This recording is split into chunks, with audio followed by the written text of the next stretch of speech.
Good morning. Hi, it's me again. Um, Abia. I'm gonna title this Winning Wednesday because if you're up and you're breathing and all that good stuff, then you're winning. No matter what's going on in your life, you're winning. You've been blessed to see another day. I'm doing the finishing touches to my daily makeup routine, so got some concealer on there. I'll worry about that later. Um, this house dress that I have on has a story behind it. And I want to share it with you today. This house dress actually belonged to my mom. My mom passed away. It'll be 15 years in December, and I was one of her primary caregivers. And whenever I feel like, um, whenever I miss her, I put this house dress on. And I remember the fun times with her. Um, when she passed, that was a dark time in my life, really, really dark time. I believe I fell into a deep depression, and I fought my way out of the depression for years. If you if you have lost your mom, then you can kind of understand where I'm coming from. If you had never lost your mom is still here among the living, then you have no idea. No idea. Um, Love her while you can. I'm telling you. These bags are just awful. But I did call and make an appointment um to see what I could do about these bags. That's another story. Anyway, I'm digressing. Um, yeah, so I was one of her primary caregivers, and me and my mom grew really close during her sickness. My mom had early onset Alzheimer's, and she passed away at the age of 62. We suspect she had it around 57, somewhere around the age that I am now. I'm 56. Um, but so as a nurse, and at that time a manager over an Alzheimer's unit, um, my husband encouraged me one day to quit my job. And he did that because we went to see my mom before I went to work that day. I was working second shift. And she was there at home by herself. And I told her, I was like, Mom, I'll be back. I'll be back tomorrow. And we was upstairs in our home at this time. And she looked at me. Well, I was walking away. I was going down the hallway, me and my husband. And she hollered and she said, when are you going to start taking care of me? And it stopped me in my tracks. I was like, what? Because I never thought at that before then that I needed to start taking care of her. It just didn't dawn on me. I thought that where she was in her disease, she was okay right now. And my husband looked at me and he was like, you know what you need to do, right? And I was like, what? He was like, you're going to have to quit your job. And I was like, well, I can't just quit my job. You know, I'm a manager over a unit. I can't just quit. And he was like, yes, you can. He said, I want you to go in today. Now, mind you, both of us was working, but I was making more money at the time than he was on his job. And he was like, you'll go in today and you tell them you won't be back. And it shook me and I was like, what? And he was like, yeah, that's what you'll do. You'll go to work today. You'll tell them, put in your resignation and you won't be back. You'll start taking care of your mom tomorrow. And I went into work And I did just what he asked me to do. I put my resignation in, and they were like, "Are you sure?" And yeah, I'm sure. I'm going to take care of my mom.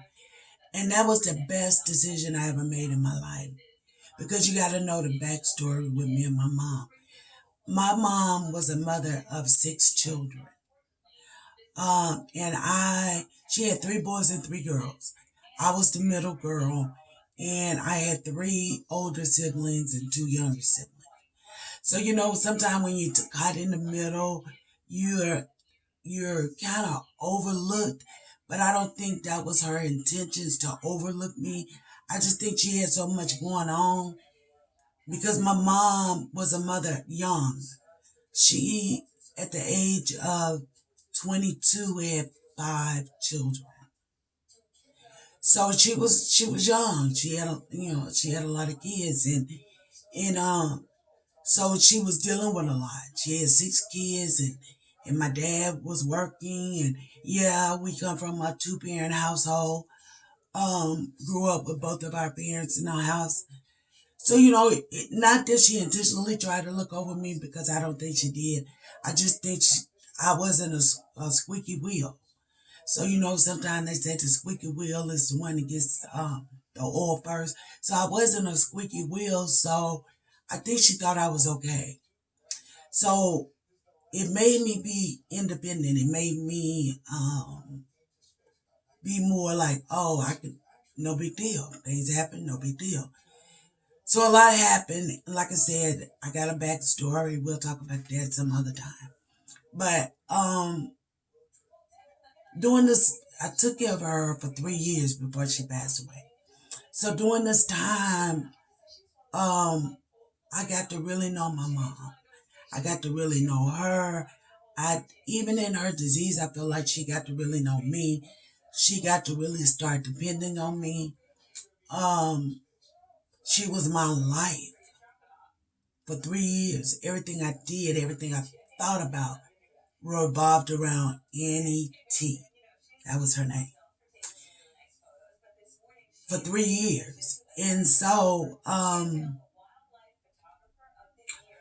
when I when it dawned on me, no, I can't even say when it dawned on me.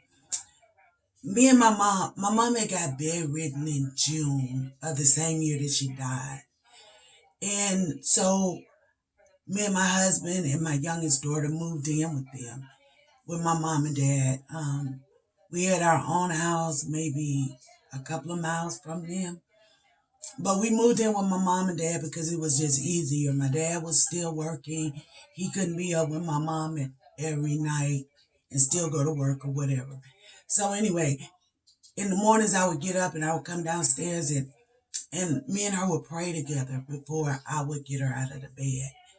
And this particular day, I came downstairs and I was having a hard time to get her to arouse.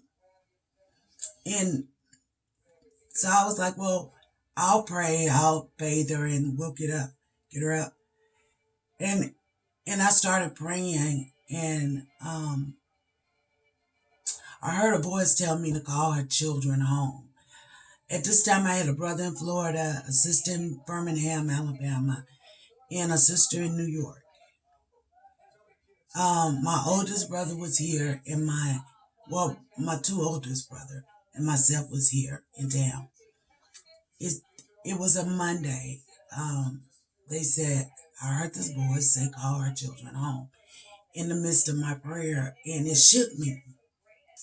So I'm like, why do I need to call them home? She says having one of these moments where she's not ready to wake up for me. So it shook me so much that I walked out of the room and I went up front in the kitchen and I was like, what am I going to tell them when I call them home? I don't know what to tell them. So I did. I called them and I said, I don't know why I'm telling you all this, but I just believe you all need to come home. Um, I can't put my finger on what's going on with her this morning. I just think you need to come home. So I called them, And during the week, they started coming, and I had one sister come the next day. I had the one in Birmingham came the next day, and then my younger sister, I think she came like on a Wednesday, and then my baby brother came on a Friday or whatever. But that same week, and mind you, she was during this time she wasn't eating, she wasn't drinking, she was doing very little talking. Every time one of her kids came home, she acknowledged that child, and then she went back to sleep during that time until another one came home. But anyway, I did that on a Monday. They start coming in during the week, and the following Tuesday evening she passed away. Um, I have never felt pain like that in my life. I was with her when she passed away. As a matter of fact, when I came in the room, um, her breathing had got really soft. And my brother that's right over me, both of us came in the room about the same time. And he was like, listen, her breathing, it sounds so good. And I'm like, no, that's not good. Close the door. Because at this time we got a whole house full of people. My mom comes from a family of 13. So we had a house full. Her siblings, my siblings, her grandkids, it was just a lot. So I, I laid my head next to her and I started telling her it was okay. You do what you have to do. You know, we're going to take care of dad and, you go and you be at peace. But when she literally took her last breath, I felt like my breath left me for a moment. And I, like I said, I think I went into a deep depression. I couldn't, I could no longer sleep at night. Um, I didn't know what to do with myself. She had been my life, like I said, for 3 years. I didn't know what to do now. Um, it took me a long time. It took me a long time. She passed away in December 2005. I continued to live in her home until December 2013 when we decided to buy another home and, move from the big house to our own house. I'm saying all this to say we can do nothing about that. Death is a part of living. I think it's how we react to death, uh, especially the death of a parent. I can't speak on the death of a child, or I can on the death of a sibling, but in the death of a parent. But um, when my mom died, I did. I went into a depression, and I didn't know I was depressed. I didn't. I just thought I was just functioning. I was going through life, but I wasn't living. I um I had to readjust. I had to learn to let go of what was so dear and near to my heart. I had to let her go. That was the only way I could start living. So when we moved from her home to our own home where I live now, um, I started to live life again. I started to acknowledge the things around me.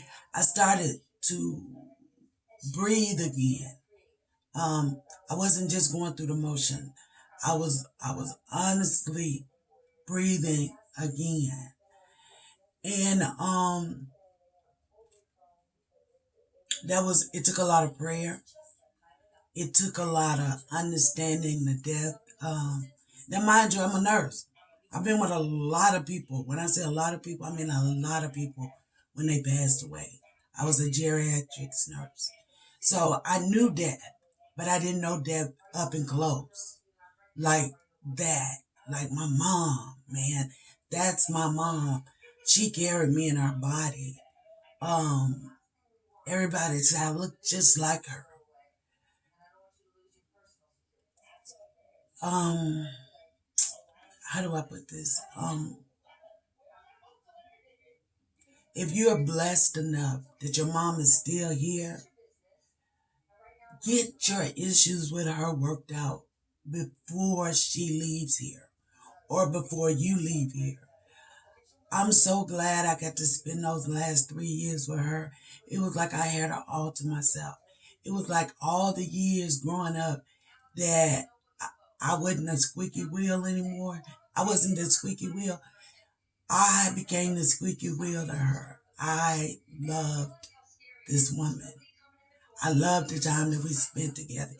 Even though she had this awful disease, she didn't know who I was from one day to the next. And it didn't matter. It was just the fact that I got to be with her and I got to take care of her. So when I say this is Winning Wednesday, it really is just that to me. I'm winning because I didn't let death destroy me. It almost destroyed me, but I didn't allow it to. I was blessed enough to work through those issues of her dying. I didn't have no remorse because I knew I did everything I could for her. But sometimes I just felt like that in itself still wasn't good enough. So with that being said, um, I'm on the other side of her of grief. Do I miss her all the time? When I miss her, I put her house dress on. I do it just to feel close to her, just to feel close to her. That's why I put this old, tattered house dress on. She wore it, and when I when I put it on, I know she's okay. So, with that being said, this is not a sad story by no means. It's just still giving you a backstory of my life, how I have been blessed to make it over.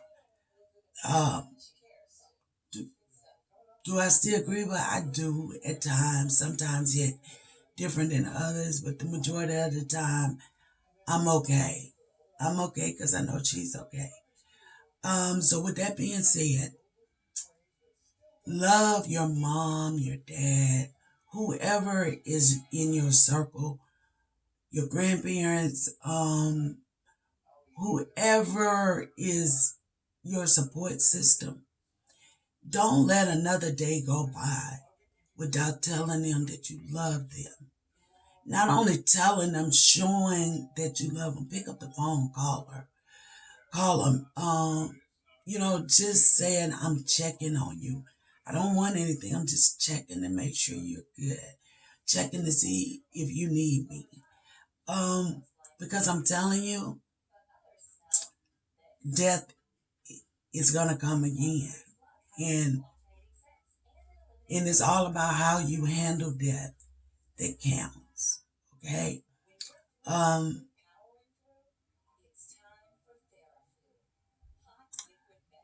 Go out today and spread some love. Uh, Go out and be the best person you can be. Because that's what I'm doing. Because I know that's what my mom would want me to do. She would never wanted me to have grieved her the way that I did. No, my mom was a really, really strong believer in God. She had a really strong faith. And I know she would not have wanted me to do what I did. And that in itself helped me to get past the hurt that I was feeling.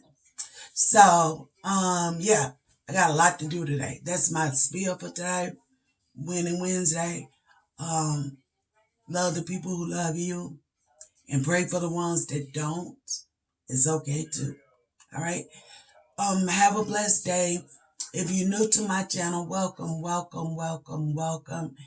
If you're coming back, thank you. Like, share, subscribe, ring that bell. Like I said, this is going to be a motivational channel. It starts off with this bald head of mine, which is fine. I'm good with the bald head. Yeah. I shaved it this morning. Yeah. It's shiny, right? It's the tea tree oil that I put on it after I shave it. The tea tree oil is, to me, is real important for some reason. Oh, but anyway, enough about this bald head of mine. I got some errands to run today. I got a couple of things I need to do. But hopefully I'll see you tomorrow. I pray that you have a blessed day. I need to finish this makeup and get out of here. Like, share, subscribe. Tell your friends. Tell your family. All right. Have a blessed day. Okay. Bye-bye.